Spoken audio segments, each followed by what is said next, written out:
Alright, hello everyone, I'm Jason Canistrino, and I want to thank you all for attending today. Thank you to all the faculty and staff for making this a memorable year for all of us seniors.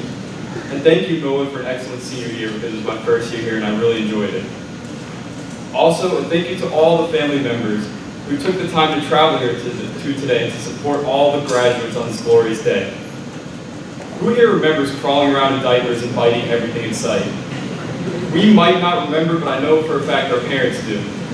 Last week, my family and I were going through old baby pictures for the slideshow presentation, and I could not remember a single moment from any of those pictures. But my mom, on the other hand, remembered bathing me, holding me, taking me even for walks, playing with us, basically everything that happened in our childhood. That made me really emotional inside because they've raised us to be 18 and 19 years old, and now we're grown up and leaving the house and going off to college. Today, we sit here with our families as high school graduates. All the adversity we face, placing us in different directions, some more difficult than others, on the path to success, we'll be united as one here today.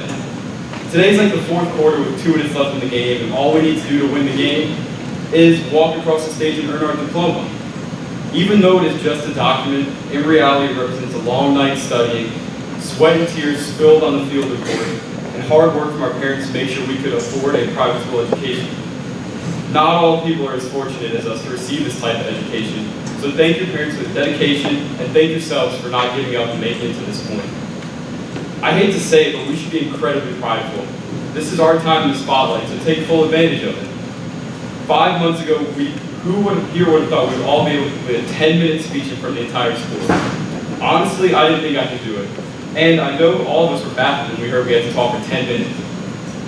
But we went on stage and we all conquered it. I know for a fact we made our lasting impression on the students and faculty here at the school. With our speeches, we left a legacy on stage, and for years to come, the word around school will be how great we all performed.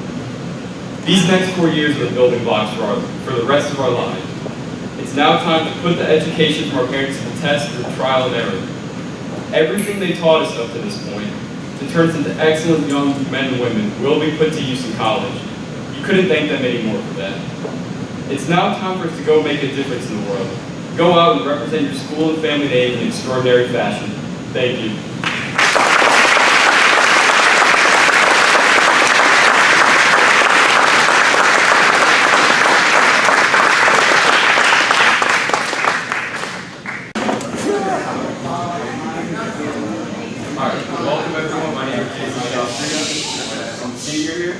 I'm here to tell you about the benefits of physical activity on our bodies. So today, most people, they want to sit at home, play video games, do idle activities. Now, there's nothing wrong with that because there is cognitive benefits that come along with that. But I'm here to tell you the importance of physical activity, like going outside, playing a sport, lifting, stuff like that. So the main reason people lift or go to workout is because they want to get muscle mass, gain muscle mass. So in our body, there are 650 muscles. So what happens is when you work out, do any type of physical activity, your muscles experience microscopic tears on the fibers. Now, and with that comes the release of lactic acid, which is the soreness and the tiredness you get. But what you got to do is you have to intake protein after your workout, such as eggs, fish, meat. That protein goes in, recovers the muscles, repairs the tears, and in about 72 hours, all those tears will be gone, and you'll see an increase in your muscle mass. A healthy heart. So our heart is the transit center of our body. Right now, it is pumping blood to every single inch of your body by the second. So what it does is it receives oxygen from the lungs, which then attaches to blood cells. Your heart sends that blood down through your body through arteries to be used up by your organs, muscles, anything that needs it. Once it's used, veins return that blood to the heart, and the cycles could repeat it and repeat it. So what you want to do is you want to do workouts that raise your conditioning workouts. You want to do conditioning workouts, running, jumping, swimming, anything to get your heart pump going. Because what you want to do is you want to make your heart work faster during exercise instead of working hard when you're just resting. That's high blood pressure. Now, there are illnesses for the heart that are untreatable, like heart hypertrophy, where the heart is thickened, the walls are thickened. That's usually when you see an athlete collapse and die on the court. That can be detected with an EKG. But there are other stuff you can prevent, like high blood pressure by working out, like getting out and doing stuff. The lungs. So we have two lungs. The purpose of the lungs is for oxygen transport, the gas exchange. So what happens? You breathe in oxygen, that oxygen goes onto the blood cells, and your lungs filter out the poisonous carbon dioxide. When it comes to the lungs, there are two main things you have to understand when working out with your lungs. Lung capacity and lung function. Lung capacity is how much air your lungs can hold at one time.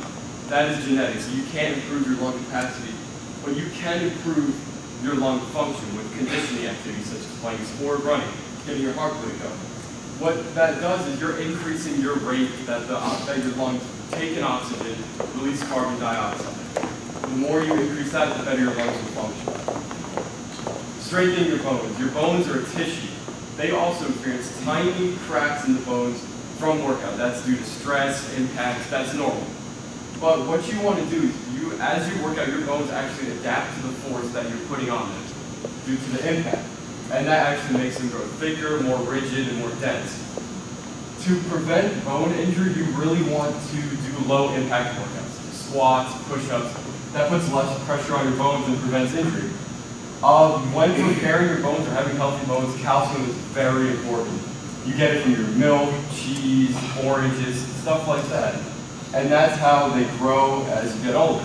Now there are issues when you get older, such as osteoporosis, which are when the bones become brittle and they break easily. This happens over time, but calcium can help to reduce those chances. Mood regulation. People go work out because they want to improve their mood. It's known as a natural stress reliever, and it has no bad outcomes. So what you do when you work out, you're focusing on your next workout. You're running, lifting. You're not focusing on your test that you're stressing out for, or girlfriend issues, stuff like that. You're working out.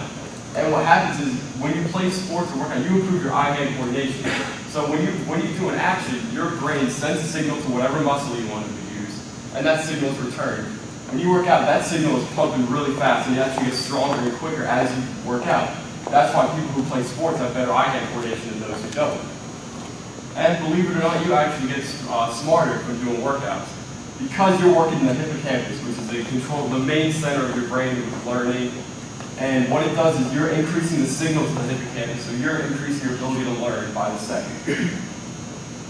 Unhealthy body fat regulation. People work out because they want to lose body fat. Now, how does body fat work? Is we intake carbs from noodles, bread. That is used as quick energy. If you don't use that energy, it gets converted into complex carbs, which then gets turned into fat. And there are two types of fat we need as a person. You can't erase them, which are visceral fat and subcutaneous fat. Visceral fat lines the organs and it cushions them and insulates them, makes sure they're still at the right temperature and that they're functioning well. Subcutaneous fat is below the skin. This helps with impacts such as falling, or it cushions the organs to prevent injury. So you lose weight by accessing the fat storage as you're working out. People who don't work out, they have excess fat because they're not using up that energy, so it gets stored and it builds up. Warming up is a huge aspect of working out and doing physical activity.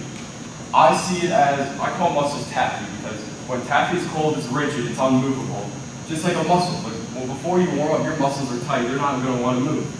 So as you warm up, you heat up the muscles with your body temperature. And that makes the muscles more flexible, more mobile to do workouts to prevent injuries such as sprains, strains, tears, all of that. In a warm-up, I suggest you do dynamic stretches such as quad pulls, leg swings, light stuff. This is not an intensity workout. This is a pre-workout to prepare your muscles for the vigorous exercise. I also recommend light anaerobic exercises. Jump roping, walking, running, anything to get the heart pumping, send blood to those muscles and get them warmed up. Recovery is just as important as warming up. After a workout, your muscles are sore, they're broken down, they're tired. So I recommend icing. Icing reduces the inflammation in your muscles, getting them ready for the next day. I take about 2 ice baths a week, and they definitely help your recovery for the next day. Heating. You want to heat your muscles to prepare for another workout. You want to keep them mobile and stretched out, because that's how you prevent tears. Stretching is very important as well. You always want to increase your mobility when you're doing a workout, because the more stiff you are, the easier you are available to have an injury. And also, eating is very important. You want to hit all nutritional bases, hitting every single part of the food pyramid to make sure your body is working well. Because when you eat is what you get out. So if I'm eating candy, any sugary stuff, I'm not going to get a good workout in. I'm going to be terrible when I'm doing my workout. So my final story. So last summer I tore my meniscus at basketball practice. So I landed on it. I was unable to walk for 3 days. I got an MRI. They told me I tore my medial meniscus, which that's the inside part of your meniscus, because the meniscus is basically a cushion for your knee. It reduces the impact between the bones. And so I had arthroscopic knee surgery. So what happened is they went in and they put a camera through my knee to repair the torn meniscus. So to the right you see my lateral meniscus. You see the femur connected to the tibia at the bottom, is healthy.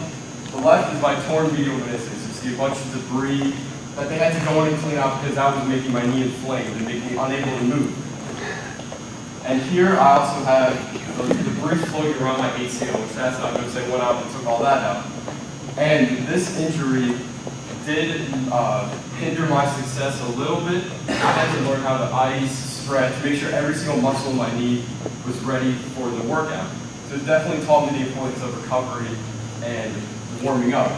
To this day, I still don't have full function in my knees, full movement that I used to have, but it's still manageable. I still play with it and everything like that. And that's my presentation. Thank you, everyone.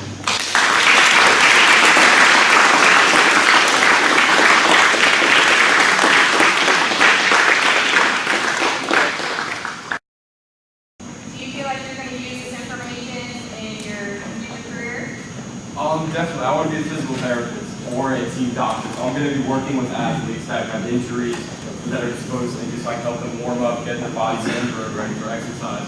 So I'm definitely going to be using this not only for myself, but helping other athletes that I'll be working with. When you eventually regain full motion of the knee that was repaired? They say it's a really slow process, a few years, but it's getting better as I keep working it out. But I don't know how long it will take to regain full motion.